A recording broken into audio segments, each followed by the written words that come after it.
Happy March and welcome to my channel. And for my fabulous subscribers, thanks for coming back and tuning in with me each Thursday. I really appreciate it. So since none of my subscribers requested any more of the areas of the Wheel of Life that I covered on my last 4 videos in February, I'll humbly take that as my cue to move on to a new topic. So here goes. Can you believe it's been just about a year since COVID began?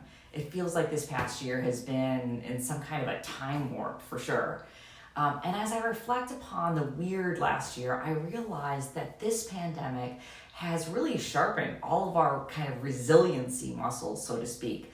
So that prompted me to do a little bit of researching on what it means to really be resilient. And I came upon a nonprofit organization called the Bounce Back Project.org, which is a unique collaborative of physicians, nurses, hospital leaders, and community partners in Minnesota who came together to provide helpful resources during COVID-19 via their website. So their interpretation of resilience is as follows.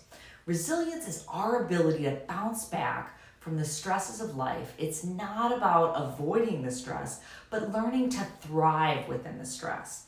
And they describe the following 5 pillars to building your resilience. The first is self-awareness. Self-awareness is having a clear perception of your personality, including strengths and weaknesses, thoughts, beliefs, your motivations, and emotions. Self-awareness allows you to understand yourself and other people, as well as how they perceive you, your attitude, and your responses to them in the moment. The second pillar to building resilience is mindfulness, and mindfulness is a state of active, open attention on the present moment. When you're mindful, you observe your thoughts and feelings from a distance as a witness without judging them as good or bad. Instead of letting your life just pass you by, mindfulness means living in the moment and awakening and really participating in each experience you have. The third is self-care. Self-care is unique for each person and can be understood in many different ways. In its simplest form, the term refers to our ability as human beings to function effectively and in a healthy way while meeting the multiple challenges of daily life and hopefully doing so with a sense of energy and vitality and confidence. Self-care is initiated and maintained by each one of us as individuals, and it requires our active engagement. It's not a one-time thing. The fourth pillar is positive relationships. Positive relationships are the people who support and care for us, and we care for them.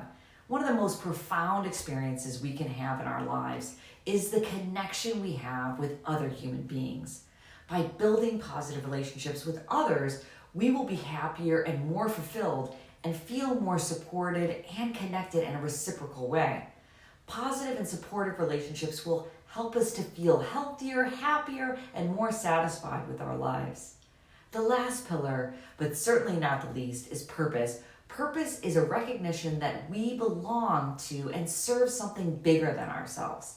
Our purpose helps to shape the mindset and attitude we have toward others and the events we experience. So we can find purpose in so many different things, such as our family, our faith, our social movements, our neighborhoods, our communities, our jobs, and so many other things. The important thing with purpose is that you find what you're passionate about, what you believe in, and what you can be committed to.